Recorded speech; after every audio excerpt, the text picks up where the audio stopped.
ಹಾಗಾಗಿ ನಮ್ಮ ಗುಂಡೂರಾಯರು ಇದ್ದಾರಲ್ಲ, ಇವರು ಇದ್ದಂಗೆ ಇರಬಾರ್ದು ಅನ್ನೋ ಕಡೆ ಕೂತ್ಬಿಟ್ಟಿದ್ದಾರೆ. ಆದರೆ ಅವರು ಇಟ್ಟಂಗೆ ಇರುವುದು ಸರಿಯೇ, ಇವರು ಇಟ್ಟಂಗೆ ಇದ್ದಾರೆ, ಇವ್ರ ಹೆಸರು ಗುಂಡೂರಾಯರು, ಬಟ್ ಇಟ್ಟಂಗೆ ಇರಬಾರ್ದು, ಗುಂಡೂರಾಯರು ಕೂತ್ಕೋಬಾರ್ದು ಅಂತ ಈ ಕಡೆ ಬಂದು ಮಾತಾಡೋಕ್ಕೆ ಕೂತಿದ್ದಾರೆ. ಕಲ್ಲಾಪುರ ಪವನಾಚಾರ್ಯ ಹೇಳಿದ್ದು ಸರಿಯಾಗಿದೆ, ಅವ್ರ ವಿರುದ್ಧವಾಗೇ ಕೂತ್ಕೊಳ್ಳೋದು. ಆದರೆ ನಮ್ಮ ಗುಂಡೂರಾಯರು ಯಾಕೆ ಇಟ್ಟಂಗೆ ಇರಬಾರ್ದು ಅಂತ ಹೇಳ್ತಾರೆ ಅಂತ ಅವ್ರ ಬಾಯಲ್ಲಿ ಕೇಳೋಣ ನಾವು. ನೀವು ಹೇಳ್ದಂಗೆ ಎಲ್ರಿಗೂ ನಮಸ್ಕಾರ. ಗುಂಡೂರಾಯರು ಅಂತಂದರೆ ಇಟ್ಟಂಗೆ ಇರೋದಲ್ಲ, ಉರುಳ್ಕೊಂಡು ಹೋಗ್ತಾ ಇರಬೇಕು ಅಂತ ಅಲ್ವಾ? ಇಟ್ಟಂಗೆ ಇರೋದಲ್ಲ ಅಂತ. ಬಾಲ್ಕನಿ ಮೇಲೆ ಜಾಗ ಇದೆ, ಅದರಿಂದ ದಯವಿಟ್ಟು ಅಲ್ಲಿ ಹೋಗಬೇಕು. ಇಲ್ಲ ಬೇಡ, ನಾನು ಇಟ್ಟಂಗೆ ಇಲ್ಲೇ ನಿಂತಿರ್ತೀನಿ ಅಂದರೆ ಅಲ್ವಾ, ಕಾಲು ನೋವುತ್ತಲ್ವ? ಕಂಫರ್ಟಬಲ್ ಆಗಿ ಮಾಡ್ಕೊಂಡಿರ್ಬೇಕು ನಾವು ಜೀವನದಲ್ಲಿ.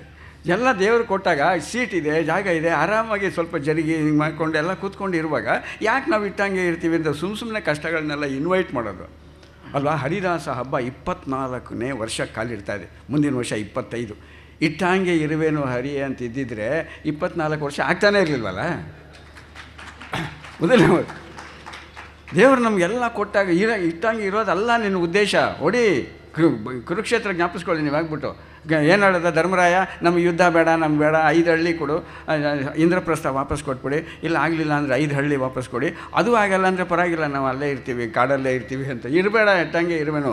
ಅವನು ಆಗಲ್ಲ, ಇಟ್ಟಂಗೆ ಇರ್ತೀನಿ, ಇವರೆಲ್ಲ ನಮ್ಮ ತಾತ, ನಿಮ್ಮ ಚಿಕ್ಕಪ್ಪ, ಇವರ ಅಣ್ಣ ತಮ್ಮ ಅಂತ ಬಿಲ್ಲೆಲ್ಲ ಬಿಸಾಕಿದಾಗ ಎದ್ದೇಳು, ಹತೋವಾ ಪ್ರಾಪ್ಸ್ಯಸಿ ಸ್ವರ್ಗಂ ಜಿತ್ವಾ ವಾ ಭೋಜ್ಯಸೆ ಮಹಿಂ ತಸ್ಮಾತ್ ಉತ್ತಿಷ್ಟ ಕೌಂತೆಯ ಯುದ್ಧ ಕೃತನಿಶ್ಚಯ. ಇದನ್ನು ಅರೇಂಜ್ ಮಾಡಿದ್ದೀನಿ, ನೀನು ಕೆಲಸ ಮಾಡು, ಹೋಗು, ಮುಂದಕ್ಕೆ ಹೋಗು ಅಂತ ದೇವರೇ ಮೋಟಿವೇಟ್ ಮಾಡುವಾಗ ಅವನು ನನಗೆ ಇದ್ದಂಗೆ ಇರು ಅಂತ ಹಿಂಗೆ ಹೇಳ್ತಾನೆ. 500 ನರಸಿಂಹಮೂರ್ತಿ ಹೇಳಿದರು, 2 ಭಾಳ ಅದ್ಭುತವಾದ DV ಗುಂಡಪ್ಪನವ್ರದ್ದು. ಅದರೊಳಗೆ ನಮ್ಮ ಕಡೆನೇ ಇದೆ, ಅದು ಹೆಂಗೆ ಅಂತ ಹೇಳ್ತೀನಿ ನೋಡಿ. ಬದುಕು ಜಟಕ ಬಂಡಿ ವಿಧಿ ಅದರ ಸಹಾಯಪ ಕುದುರೆ ನೀಮ್ ಅವನು ಪೇಳ್ದೆ. ಕುದುರೆ ಎಲ್ಲರೂ ಇಟ್ಟಂಗೆ ಇರತ್ತೆ ಅಲ್ವಾ? ಓಡ್ತಾನೆ ಇರುತ್ತಲ್ಲ. ಇನ್ನು 2ನೇದು, ಮಾವು ಸಸಿಯನ್ನು ಬಿಟ್ಟು ಬೇವುಣಲು ಸಿದ್ಧನಿರು, ಭೂ ವಿಮರ್ಶೆಯಿಂದ ಆ ಥರ ಆಗೋದು ಉಂಟು. ಆ ವಿವರ ನಿನಗೇಕೆ ತೋಟದೊಡೆಯನಿಗಿರಲಿ, ಸೇವಕನು ನೀನಂತೆ ಮಂಕುತಿಮ್ಮ. ಸೇವಕ ಅಂದಮೇಲೆ ಕೆಲಸ ಮಾಡೋಂತಾನೆ, ಸುಮ್ಮನೆ ಇಟ್ಟಂಗೆ ಇರೋಕ್ಕಾಗಲ್ವಲ್ಲ. ಸೇವಕ ಏನೋ ತಿಮ್ಮ ಇಲ್ಲೇ ಕೂತಿದ್ಯಾ, ಕೆಲಸ ಮಾಡುವಾಗ ಹಿಂಗೆ ಮಾಡು. ಸೇವಕನಿಗೆ ಕೆಲಸ ಮಾಡ್ತಾ ಇರಬೇಕು. ಇಡೀ ನಮ್ಮ ಜೀವನನೇ ಒಂಥರ ಮೋಟಿವೇಟ್ ಮಾಡೋಕ್ಕೆ ಇರೋವಂಥದ್ದು. ಇಟ್ಟಂಗೆ ಇರೋದಲ್ವೇ ಅಲ್ಲ. ಮಲ್ಕೊಂಡಿದ್ದು ಏನಿದೆ, ಎಷ್ಟೊತ್ತ 8 ಗಂಟೆ ಆಯಿತು, ಎದ್ದೇಳು, ಹೋಗು, ಹಿಂಗೆ ಹೋಗು ಅಂತಾನೆ. ಬೆಳಗ್ಗೆ ಎದ್ದ ತಕ್ಷಣವೇ ಸೂರ್ಯ ಬಂದುಬಿಟ್ಟಿದ್ದಾನೆ, ಅವನಲ್ಲಿ ನಿಂತ್ಕೊಳ್ಳಲ್ಲ. ಎಲ್ಲ ಎಂಟೈರ್ ಜೀವನನೇ ಮೂಮೆಂಟಲ್ಲಿ ನಡೀತಾ ಇದೆ, ನಡೀತಾ ಇರೋದು. ಆಲ್ಟರ್ನೇಟ್ ಹಿಡ್ಕೊಂಡು ಹಿಂಗೆ ಹೋಗ್ಬೇಕು. ಈ ಹಾಡು ಭಾಳ ಅದ್ಭುತವಾಗಿದೆ. 500 ವರ್ಷದ ಹಿಂದೆ ಇಂಗ್ಲೀಷ್ನಲ್ಲಿ ಇರಲಿಲ್ಲ ಅಂತ ಹಿಂಗೆ ಹೇಳಿದ್ರು, ಬಟ್ ಆಮೇಲೆ ಅಪ್ಲೈ ಮಾಡ್ಕೋಬೇಕಾದ್ರೆ ಎಷ್ಟು ಚೆನ್ನಾಗಿ ಆಚಾರ್ಯರು ಹೇಳಿದ್ರು ನೋಡಿ. ಇದರೊಳಗೆ 3 ಪದಗಳು ಬರುತ್ತೆ ಈ ದೇವರ ನಾಮದಲ್ಲಿ. ಒಂದು ಶಾಲ್ಯಾನ ಓದಿದಾಗ ಆಮೇಲೆ ಕದನಕ್ಕೆ ಬಾಯ್ಬಿಡ್ತೀವಿ, ಆಮೇಲೆ ಕೌಪಿನಸಿಗೆಲ್ಲ ಶಾಲು ಓದಿಸ್ತೀವಿ ಅಂತ ಹಿಂಗೆಲ್ಲ ಹೇಳಿದ್ರಲ್ಲ. ಅದರೊಳಗೆ 3 ಪದಗಳು ಬರುತ್ತೆ. ಯಾವಾಗ ಈ ಥರ ಕಷ್ಟಗಳು ಬರುತ್ತೆ ಅಂದರೆ, ಒಂದು ನಿನ್ನ ಕರುಣ ತಪ್ಪಿದ ಮೇಲೆ, ಇನ್ನೊಂದು ಕೃಪೆ ತಪ್ಪಿದ ಮೇಲೆ, 3ನೇದು ಮಮತೆ ತಪ್ಪಿದ ಮೇಲೆ ಈ ಥರ ಎಲ್ಲ ಆಗತ್ತೆ. ಮಮತೆ, ಕೃಪೆ, ಕರುಣೆ ಇದೆಲ್ಲ ಯಾತಕ್ಕೆ ತಪ್ಪತ್ತೆ ದೇವ್ರದ್ದು? ನೆನ್ನೆ ತಾನೇ ಶಾಲು ಒದಿಸಿದ್ದಾನೆ, ಇವತ್ತು ಮಳೇಲಿ ನೆನೆಯೋಕ್ಕೆ ಒಂದು ಛತ್ರಿ ಇಲ್ಲ ಅಂತಂದರೆ. ಮೊನ್ನೆ ತಾನೇ ಶಾಲೆಯನ್ನು ಕೊಡಿಸಿದ್ದಾನೆ, ಇವತ್ತು ಕದನ್ನ ತಿರ್ಗಿ ಒದ್ದಾಡ್ತಾ ಬಾಯಿ ಬಿಡೋ ಥರ ಮಾಡ್ತೀಯ ಅಂತ ಹಿಂಗೆ ಕಂಪ್ಲೇಂಟ್ ಮಾಡ್ತಾರಲ್ಲ. ಯಾಕೆ ಹಂಗೆ ಮಾಡ್ತಾನೆ ಅಂತ ಯೋಚನೆ ಮಾಡಿ 2 ಚಿಕ್ಕ ಘಟನೆಗಳು ನಾನು ನಿಮ್ಮ ಹಂಚ್ಕೊಂಡ್ಬಿಡ್ತೀನಿ ನಿಮ್ಮ ಹತ್ರ. ನನಗೆ ಗೊತ್ತಿರೋ ಒಬ್ಬರು ಶ್ರೀಮಂತರಿದ್ದಾರೆ, ದೇಸಾಯಿರು, ಇವರು ಹೇಳ್ದಂಗೆ. ಶ್ರೀಮಂತ ಭಾಳ ದೊಡ್ಡ ಶ್ರೀಮಂತ. ಅವನಿಗೆ ಒಬ್ಬನೇ ಮಗ, ಕಾಲೇಜ್ ಓದ್ತಾ ಇದ್ದ, ಸಿಕ್ಕಾಪಟ್ಟೆ ದುಡ್ಡಿತ್ತು. ಅವ್ನು ನಡೆದಿದ್ದು ಆ ಕಡೆ ನಮ್ಗೆ ಗೊತ್ತಿರೋರು. ಒಂದು ಬೈಕ್ ಕೊಡಿಸಿದ್ರು, ಫಸ್ಟ್ ಕ್ಲಾಸ್ ಬೈಕು ಮಗನ ಮೇಲೆ ಕೊಡಿಸಿದ್ದು. ಯಾವುದು ಗೊತ್ತಾ? ಯಮಹ. ಯಾಕೆ ಅಂದರೆ ಮಗನ ಮೇಲೆ ವ್ಯಾಮೋಹ. ಮಗನ ಮೇಲೆ ವ್ಯಾಮೋಹ ಇದರಿಂದ ಯಮಹ ಕೊಡಿಸು, ಕಾಲೇಜಿಗೆ ಹೋಗು ಅಂದರು. ಸಿಕ್ಕಾಪಟ್ಟೆ ಇದಕ್ಕೆ ಪಾಕೆಟ್ ಮನಿ ಭಾಳ ಜಾಸ್ತಿ ಕೊಟ್ಟಿದ್ರು. ಆಮೇಲೆ ಒಂದು ಐಪ್ಯಾಡ್ ಬೇರೆ ಕೊಡಿಸಿದ್ರು, ಹೋಗಪ್ಪ ಅಂತ. ಇದು ಶಾಲ್ಯಾನ್ನ ಶಾಲೆ ಓದಿಸುವೆ ಅಂತ ಅವ್ರು ಹೇಳಿದ್ದು. ಇಷ್ಟೆಲ್ಲ ಕೊಡಿಸಿದಾರಲ್ಲ. ಈ ಹುಡುಗ ಏನು ಮಾಡ್ದ, ದುಷ್ಟರ ಸಂಘ ಮಾಡಿಬಿಟ್ಟು, ಸಹವಾಸ ಮಾಡಿಬಿಟ್ಟು, ಯಾವಾಗಲೂ ಐಪ್ಯಾಡಲ್ಲಿ ಬರೀ ವೀಡಿಯೋಗಳು ನೋಡ್ಕೊಂಡಿರೋದು. ಆಮೇಲೆ ಪಾಕೆಟ್ ಮನಿಯಲ್ಲಿ ತಿನ್ನಬಾರದ್ದೆಲ್ಲ ತಿನ್ನೋದು, ಋತಬುಕ್ ಮಿತಬುಕ್ ಅದು ಅಲ್ಲದೆ ಸಿಕ್ಕಿದ್ದನ್ನೆಲ್ಲ ತಿಂತಾ ಇರೋದು. ಆಮೇಲೆ ಬೈಕ್ನಲ್ಲಿ ಯಾವಾಗಲೂ ಕಾಲೇಜ್ ಚಕ್ಕರ್ ಹೊಡೆದ್ಬಿಟ್ಟು ಫ್ರೆಂಡ್ಸ್ ಜೊತೆಯಲ್ಲಿ ವೀಲಿಂಗ್ ಮಾಡ್ಕೊಂಡು ಹಿಂಗೆ ಹೋಗೋದು. ಹಿಂಗೆ ಮಾಡ್ತಾ ಇದ್ದಾಗ ತಲೆ ಮೇಲೆ ಹೊಡೆದು ಅಪ್ಪ ಏನು ಮಾಡ್ದ, ಸ್ಟ್ಯಾಂಡಲ್ಲಿ ನಿಲ್ಲಿಸ್ಬಿಡು ಅಂತ ಹಿಂಗೇಳಿ ಕೀ ತೊಗೊಂಡು ಜೇಬ್ನಲ್ಲಿ ಹಾಕ್ಕೊಂಡ. ನಾಳೆಯಿಂದ ಪಾಕೆಟ್ ಮನಿ ಕಟ್ಟು, ಇದರಲ್ಲಿ ಬಸ್ನಲ್ಲಿ ಹೋಗ್ಬೇಡ, ನಡ್ಕೊಂಡು ಹಿಂಗೆ ಹೋಗು ಅಂತ. ಪಾಕೆಟ್ ಮನಿನೂ ಇಲ್ಲ, ಐಪ್ಯಾಡನ್ನು ಕಿತ್ಕೊಂಡು ಅದಕ್ಕೆ ಇದೇ ಮಾಡಿ ಕರೆನ್ಸಿನೇ ಹಾಕ್ಲಿಲ್ಲ. ಇವನು ಹತ್ಕೊಂಡು ಹಿಂಗೆ ಹೋದ. ಕದನಕ್ಕೆ ಬಾಯಿ ಬಿಡುವ ಹರಿಯೇ.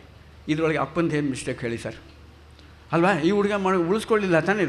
ಇದು ನಡೆದು ಕಲಿಯುಗ ಆದರೆ ದ್ವಾಪರ ಯುಗಕ್ಕೆ ಬನ್ನಿ. ಧರ್ಮರಾಯ, ಭೀಷ್ಮ, ಧೃತರಾಷ್ಟ್ರ ಅವರೆಲ್ಲ ಸೇರಿ ಪಾಂಡವರು ಕಷ್ಟಪಡ್ತಾಯಿದ್ದಾರೆ ಅಂತ ಅವರಿಗೆ ಕಾಂಡವನ ಅಲಾಟ್ ಮಾಡಿದ್ರು. ಆ ಕಾಂಡವನ ಮಹಾಕ್ರೂರ ಮೃಗಗಳಿರುವಂಥ ದೊಡ್ಡ ಕಾಡು. ಕೃಷ್ಣನೇ ಅಲ್ಲಿ ನಿಂತ್ಕೊಂಡು ಅವ್ರು ಜಾಗ ಮಾಡೋಕ್ಕೆ ಅದನ್ನೆಲ್ಲ ಸೈಟೆಲ್ಲ ಕ್ಲಿಯರ್ ಮಾಡಿಸಿ ಲೇಔಟ್ ಎಲ್ಲ ಫಾರ್ಮ್ ಮಾಡಿ ದೇವಲೋಕದಿಂದ ಶಿಲ್ಪಿನ ಕರೆಸಿ ಒಂದು ಮಹಾ ದೊಡ್ಡ ಇಂದ್ರಪ್ರಸ್ಥ ನಗರ ಅಂತ ಕಟ್ಟಿಸಿ ಇವರಿಗೆಲ್ಲ ಕೊಟ್ಟು, ಇಟ್ಟಂಗೆ ಇರಬೇಡಿ ಕಾಡಲ್ಲಿ, ತಗೊಳ್ಳಿ ಇಂದ್ರಪ್ರಸ್ಥ ನಗರ. ಜೊತೆಗೆ ರಾಜಸೂಯ ಯಾಗ ಮಾಡಿಸಿ ಅವನ್ನ ಚಕ್ರವರ್ತಿ ಮಾಡಿಸಿ ಹಿಂಗೆ ಹೋದ ಶಾಲು. ಅದಾದಮೇಲೆ ಅವನು ಈ ಕಡೆ ದ್ವಾರಕಾ ನಗರಿಗೆ ಹೋಗಿದ್ದಾನೆ. ಇವನು ಶಕುನಿ ಹೇಳಿ ಕಳಿಸ್ಬಿಟ್ಟ ಅಂತ ಎಲ್ಲ ಪಗಡೆ ಆಡ್ಬಿಟ್ಟು ಎಲ್ಲ ಕಳ್ಕೊಂಬಿಟ್ರೆ ಅಲ್ವಾ, ಎಲ್ಲ ಕಳ್ಕೊಂಡು ಕಾಡಲ್ಲಿ ಹೋಗ್ಬಿಟ್ಟು ಕದನ್ನಕ್ಕೆ ಬಾಯಿ ಬಿಡುವೆ ಹರಿಯೇ, ಹಿಂಗೆ ಕರುಣೆ ತಪ್ಪಿದ ಮೇಲೆ, ಕೃಪೆ ತಪ್ಪಿದ ಮೇಲೆ, ಮಮತೆ ತಪ್ಪಿದ ಮೇಲೆ ಅಂದರೆ ಅವನೇ ನಿಂತ್ಕೊಂಡು ಕಟ್ಸ್ಯಾನೆ, ಇರಬೇಡಿ ಆಳ್ಕೊಂಡಿರಿ, ಕಷ್ಟ ಯಾರೇ ಶತ್ರುಗಳಿದ್ದಾರೋ ಜರಾಸಂಧ, ಶಿಶುಪಾಲ ಅವ್ರನ್ನೆಲ್ಲ ಕಳಿಸಿ ಇರಿ, ಎಂಜಾಯ್ ಮಾಡಿ ಅಂತ ಹಿಂಗೆ ಕೊಡ್ತಾ ಇರುವಾಗ ನಾವು ಯಾತಕ್ಕೆ ಅಷ್ಟು ಕಷ್ಟಪಡ್ತೀವಿ? ಕಷ್ಟಗಳನ್ನ ನಾವೇ ಇನ್ವೈಟ್ ಮಾಡ್ತೀವಿ. ಇದು ಆರೋಗ್ಯಕ್ಕೆ ಹೇಳಿದ್ರು, ಆಚಾರ್ಯರು ಹೇಳಿದ್ರು, ನಮಗೆ ಬರೀ ನೋಡೋದು, ಬೇರೆಯವ್ರು ನೋಡೋದಷ್ಟು ಶುಗರ್ ಇದೆ ತಿನ್ನಬೇಡಿ ಅಂತ ಹಿಂಗೆ ಹೇಳೋಕ್ಕೆ ಮಾಡ್ತಾಯಿದ್ದಾರೆ ವಯಸ್ಸಾದಮೇಲೆ ಅಂತ ಹಿಂಗೆ ಹೇಳಿದ್ರು. ಹಿತಬುಕ್ ಮಿತಬುಕ್ ಋತಬುಕ್ ಅರುಕ್ ಅಂದರೆ ಹೇಗೆ ಕೃಷ್ಣನೇ ಹೇಳಿದ್ದಾನೆ ಏನೇನು ತಿನ್ನಬೇಕು ಅಂತ. ಡಾಕ್ಟರ್ ಕೃಷ್ಣ ಹೇಗೆ ಇರಬೇಕು ಅಂತ ಹಿತಬುಕ್ ಮಿತಬುಕ್ಕಿಗೆ ಯುಕ್ತಾಹಾರ ವಿಹಾರಸ್ಯ ಯುಕ್ತ ಚೇಷ್ಟಸ್ಯ ಕರ್ಮಸು ಯುಕ್ತ ಸ್ವಪ್ನ ಅವಬೋಧಸ್ಯ ಯೋಗೋ ಭವತಿ ದುಃಖ. ನಿನಗೆ ಜೀವನದಲ್ಲಿ ಯಾವಾಗಲೂ ದುಃಖನೇ ಬರೋದಂಗೆ ಯುಕ್ತ ಆಹಾರ, ಯಾವ ಸೀಸನಲ್ಲಿ ತಿನ್ನಬೇಕು, ಎಷ್ಟು ತಿನ್ನಬೇಕು, ಯಾವಾಗ ತಿನ್ನಬೇಕು ಅದನ್ನು ನೋಡ್ಕೊ. ಯುಕ್ತ ವಿಹಾರ, ಸಿಕ್ಕಿದ ಕಡೆ ರೆಸಾರ್ಟ್ಗಳಿಗೆ ಅಲ್ಲಿ ಇಲ್ಲೆಲ್ಲ ಹೋಗ್ತಾ ಇರಬೇಡ. ಯುಕ್ತ ಚೇಷ್ಟಸ್ಯ ಕರ್ಮಸು, ನಾವು ಮಾಡೋ ಕೆಲಸಗಳು, ನಾವು ಮಾಡ್ತಾ ಇರೋಂಥ ಹಾಬೀಸು, ಇದನ್ನೆಲ್ಲ ಕಂಟ್ರೋಲಲ್ಲಿ ಇಟ್ಕೊ. ಇದೇ ಯೋಗ. ಇದನ್ನೆಲ್ಲ ಇಟ್ಕೊಂಡ್ರೆ ಜೀವನ ಪೂರ್ತಿ ನಾವು ಕದರ್ನಾಗ ಬಾಯಿ ಬಿಡಬೇಕಾಗೇ ಅಲ್ವಲ್ಲ, ಜೀವನ ಪೂರ್ತಿ ಇರ್ಬೋದಲ್ಲ. ಯಾವಾಗ ನಾವು ದೇವರನ್ನು ಮರಿತೀವಿ, ನಾನು ಅಂತ ಹೇಳಿದ್ದು ಭಾಳ ಅದ್ಭುತವಾಗಿ ಹೇಳಿದ್ರು ಅವರು. ನಾನು ಅಂತ ಬಂದಾಗ ದೇವರೆಲ್ಲ ಮಾಡಿದ್ದು ನಾವೇ ಮಾಡೋದು, ನಮ್ಮ ಕೈಯಲ್ಲಿ ಮಾಡಿಸ್ತಾನೆ ದೇವರು. ಬಟ್ ನಾವು ಮಾಡದೇ ಇದ್ದರೆ ಮಾತ್ರ ಕಿತ್ಕೊಳ್ತಾನೆ. ನಾಹಂ ಕರ್ತ ಹರಿಕರ್ತ ಅಂತ ಹೇಳ್ತೀವಲ್ಲ, ಹರಿ ಕುಚನೈ ಕರ್ತ. ನಮ್ಮ ಕೈಯಲ್ಲೇ ಮಾಡಬೇಕು. ನೋಡಿ ಕುರುಕ್ಷೇತ್ರ ಯುದ್ಧದಲ್ಲಿ ನಾನು ಹುಟ್ಟಿದ್ದೆ, ನಾನು ಅವತಾರ ಮಾಡಿದ್ದೆ ದುಷ್ಟ ಶಿಕ್ಷಣ ಶಿಷ್ಟ ರಕ್ಷಣಕ್ಕೋಸ್ಕರ. ಯದಾ ಯದಾ ಹಿ ಧರ್ಮಸ್ಯ ಗ್ಲಾನಿರ್ಭವತಿ ಭಾರತ ಅಭ್ಯುತ್ಥಾನಂ ಅಧರ್ಮಸ್ಯ ತದಾತ್ಮಾನಂ ಸೃಜಾನ್ಮೇಹಂ ಅಂತ ಹೇಳ್ಬಿಟ್ಟು ನಾನು ಆಯುಧಾನೇ ಎತ್ತಲ್ಲ ಅಂದ್ಬಿಟ್ಟು ಕೂತ್ಕೊಂಡ್ಬಿಟ್ಟಿದ್ನಲ್ಲ. ದುಷ್ಟ ಶಿಕ್ಷಣ ಹೆಂಗಾಯಿತು ಅಂದರೆ ಇವ್ರ ಕೈಯಲ್ಲಿ ಮಾಡಿಸ್ತಾಯಿದ್ದಾನೆ. ನಿಮಗೆ ತಾನೇ ಅನ್ಯಾಯ ಮಾಡಿದ್ದು, ಹೊಡಿ. ಕರ್ಮಯೋಗ, ಕರ್ಮಣ್ಯೇವಾಧಿಕಾರಸ್ತೆ. ಆ ಕರ್ಮ ಮಾಡ್ಕೊಂಡು ಹಿಂಗೆ ಹೋಗ್ತಾ ಇದ್ರೆ ನನ್ನನ್ನು ತಲುಪ್ತೀಯ ಅದೇ ರಸ್ತೆಯಲ್ಲಿ. ಅದಕ್ಕೆ ಕರ್ಮಣ್ಯವಾಧಿಕಾರ ರಸ್ತೆ. ಅಲ್ಲಿ ಹೋದರೆ ನನ್ನನ್ನು ತಲುಪ್ತೀಯ. ಇದೇನಾಗುತ್ತೆ, ಸೋಮಾರಿತನ ಅಂತ ಹಿಂಗೆ ಹೇಳಿದ್ರು ಅವರು. ಸೋಮಾರಿತನಕ್ಕೆ ಬರುತ್ತೆ ನಮಗೆ. ಸೋಮಾರಿತನ ನಮ್ಗೆ ಆಗಲ್ಲಪ್ಪ, ಬೇಡಪ್ಪ, ಎಲ್ಲ ನಿಮ್ಮ ಕರ್ಮೆ ದೇವರೇ, ಎಲ್ಲ ಹಣೆಯಲ್ಲಿ ಹೆಂಗೆ ಬರ್ದಿಯಾನೋ ಹಂಗಾಗತ್ತೆ, ಎಲ್ಲ ಕೇಳ್ಕೊ ಹಿಂಗೆ ಮಾಡಬೇಕಾಗಿತ್ತು ಅಂತ ಹಿಂಗೆಲ್ಲ ಹೇಳ್ತೀವಲ್ಲ. ಸೋಮಾರಿತನ ಅಲ್ಲ. ಅಲ್ಲಿ ಕರ್ಮಣ್ಯವಾಧಿಕಾರಸ್ಥೆ ಅಷ್ಟಕ್ಕೆ ನಿಲ್ಲಿಸ್ತೀವಲ್ಲ. ನೆಕ್ಸ್ಟ್ ನೋಡಿ ಹೆಂಗಿದೆ ಸೋಮಾರಿತನ. ಕರ್ಮಣ್ಯೇವ ಅಧಿಕಾರಸ್ಥೆ ಮಾ ಫಲೇಶು ಕದಾಚನ ಮಾ ಕರ್ಮಫಲ ಹೇತುರ್ಭೂಹು ಮಾತೇ ಸಂಗಸ್ವ ಕರ್ಮಣಿ. ಅಕರ್ಮಣಿ, ಇನ್ಯಾಕ್ಟಿವ್ ಆಗಬೇಡ. ನೀನು ಕೆಲಸ ಮಾಡ್ತಾಯಿರು, ಬಟ್ ಫಲ ನನಗೆ ಬಿಟ್ಬಿಡು. ಯಾಕೆ ಬಿಡಬೇಕು ನಿನಗೆ? ಕರ್ಮ ಮಾಡ್ತಾ ಇರೋದು ನಾನು, ನಿನಗೆ ಯಾಕೆ ಬಿಡಬೇಕು ಅಂತ ಹಿಂಗೆ ಕೇಳಿದ್ರೆ, ಅಲ್ಲಪ್ಪ ನೀನು ಇವಾಗ ಕೆಲಸ ಮಾಡ್ತಾಯಿದ್ಯಾ, ನಿನಗೆ ಏನು ಕೊಡಬೇಕು ಫಲ ಅಂತ ಕೇಳಿದ್ರೆ ನೀನು 100 ರೂಪಾಯಿ ಕೇಳ್ತೀಯ. ನನಗೆ ಬಿಟ್ಟರೆ ನಾನು 1000 ರೂಪಾಯಿ ಕೊಡ್ತೀನಿ, ಆದ್ದರಿಂದ ನನಗೆ ಬಿಟ್ಬಿಡು ಅಂತ ಹಿಂಗೆ ಹೇಳ್ತಾನೆ ದೇವರು. ಅಲ್ವಾ? ದೇವರು ಅಂಥ ಕರುಣೆ ಇರುವಂಥವನು, ಕರುಣಾನಿಧಿ. ಕರುಣಾನಿಧಿ ಅಂದರೆ